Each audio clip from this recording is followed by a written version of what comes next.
دم کر کے پتھری کا علاج کرتے ہیں فی سبیل اللہ. میرے اپنے کسی رشتہ دار نے دم کروایا, ان سے تین دن تک بعد میں جب الٹرا ساؤنڈ کرایا تو ایک پتھری بھی نہیں تھی. ٹوپی ڈرامہ ہے یہ, میرے سامنے فضول قسم کی باتیں نہ کیا کرو. اصل میں لوگوں کے پاس وہ رپورٹیں ہوتی ہیں جن کی پتھری ختم ہو گئی, جن کی پتھری ختم نہیں ہوئی ان کی رپورٹیں کوئی نہیں بتائے گا آپ کو. تو پتھری ایک ایسی چیز ہے, بعض دفعہ رپورٹ میں آتی ہے, بعض دفعہ رپورٹ میں نہیں بھی آتی. یہ ایسے واقعات ہیں. الٹرا ساؤنڈ کروایا پتھری آ گئی, دوبارہ کروایا تو نہیں آئی, تو وہ دم بھی ہو چکا تھا اس اتفاق سے اس دوران.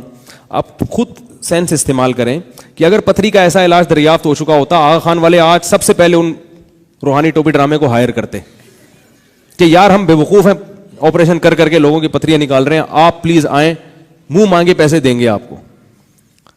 تو یہ عجیب سی بات ہے نا, کیونکہ وہ فلاں بزرگ کے پاس شوگر کا علاج ہے, وہ پھونک لگاتے ہیں شوگر ٹھیک ہو جاتی ہے. تو بھائی اگر ایسا ہے, ایک ہمارے علاقے میں پہلے جہاں میں رہا کرتا تھا, ایک صاحب آئے, وہ چینی پہ دم کر کے دیتے تھے اور شوگر ٹھیک ہو جاتی تھی. چینی پہ شوگر, اور پھر وہ کیلا کھلاتے تھے, ایک کیلا, اس کے بعد زندگی بھر کیلا نہیں کھانا. بس ایسے ڈرامے بازیاں ہوتی ہیں تاکہ لگے مریض کو کہ کچھ ہو رہا ہے. تو وہ شوگر نہیں, سوری, دمے کا علاج کرتے تھے. پیدائشی دمہ ہوگا تو ایک کیلا کھلاؤں گا اور یہ, اور بس وہ جا رہے ہیں بھائی شفا مل رہی ہے. کچھ بھی نہیں ہو رہا تھا. ہوتا یہ ہے کہ کسی ایک آدمی کی رپورٹ آ جاتی ہے کہ وہ دمہ ختم ہو گیا, وہ ساتھ ساتھ یہ بڑے ہوشیار ہوتے کہتے ہیں علاج بھی جاری رکھیں آپ. تو 100 میں ایک آدمی تو ویسے ہی ٹھیک ہوتا ہی ہو اللہ کی قدرت سے, تو وہ پھر اپنے کھاتے میں ڈال لیتے ہیں. پھر رش لگ جاتا ہے. جب ایک دفعہ رش لگ گیا نا کہیں, اب اس رش کو بھگانا. میں اس پہ ایک چھوٹا سا بس بات سنا کے بیان ختم کرتا ہوں. ہم جب اسکول میں پڑھتے تھے, بہت سارے تجربے ہم نے اسکولوں میں کیے ہیں. بڑی مزے کی زندگی ہوتی ہے اسکول کی, بہت یاد آتا ہے اسکول کی جو زندگی ہے نا. تو اسکول میں یہ ہوتا تھا کہ ڈرامے یہ ہوتا تھا کہ کوئی لڑکا کیا کرتا تھا, آ کے کھڑا ہو جاتا تھا, ایسے کوئی رسی پھینکی ہوئی جیسے سانپ ہے, یہ مرا ہوا سانپ اگر بچے کو نظر آ جائے نا, وہ تو ایسے بھاگتے ہیں جیسے پتہ نہیں کیا دیکھ لیا. وہ ہوتی رسی تھی.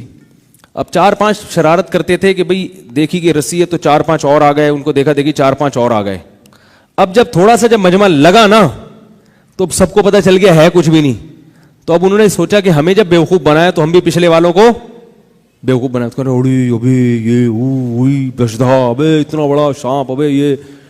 اب کیا ہے کہ وہ جو پہلے والے تھے وہ تو نکل لیتے تھے, اور بعد میں پھر مجمع شروع, پبلک آ رہی ہے, اتنا بڑا مجمع. اب لوگوں کو اس سے غرض نہیں کہ ہے کیا, آپ لوگوں بھائی کچھ تو ہے نا, جب اتنے لوگ ہیں کچھ تو ہے نا. یہ جو نئے ہوٹل کھولتے ہیں نا, 3 دن تک فری کھانا کیوں کھلاتے ہیں؟ ایک دفعہ رش تو لگے, رش لگ گیا, پھر کھانا اچھا ہو برا ہو, ایک دفعہ دکان چل پڑی شہرت ہو جاتی.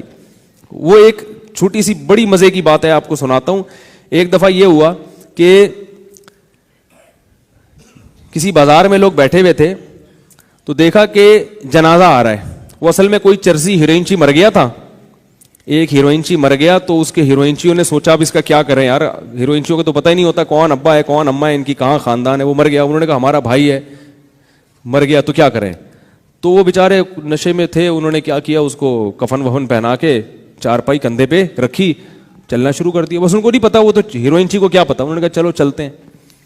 جا رہے ہیں تو جیسے ہی لوگوں نے جنازہ دیکھا, تو بازار میں جس دکان والے نے بھی دیکھا, تو ہر آدمی تھوڑا سا کندھا دیتا ہے نا جنازے, تو لوگ آ گئے. اب جیسے جیسے لوگ آتے گئے, یہ لوگ آہستہ آہستہ کر کے کھسکتے چلے گئے. کسی کو کیا پتا کہ پہلے کون تھا اور بعد میں کون. اب مجمع دیکھ کے مجمع اور آ گیا, وہ مجمع بڑھتا جا رہا ہے. اب مجمع بڑھتا جا رہا ہے, جنازے کی چارپائی چلتی جا رہی ہے, چلتی جا رہی ہے. دکانیں ختم ہو گئی, شہر ختم ہو گیا, پہاڑ آ گئے, دریا آ گئے, جنگل آ گئے. لوگ جا رہے ہیں, بولے بھائی اس کو دفنانا کہاں ہے, کدھر جانا ہے بھائی لے کے. اب وہ آٹومیٹک ہو گیا. تو جیسے وہ جنازہ آٹومیٹک ہو گیا تھا نا, خودکار طریقے سے چلتا چلا جا رہا ہے, وہ چرسی وہ اپنے بیٹھے ہوئے وہاں سٹے لگا رہے.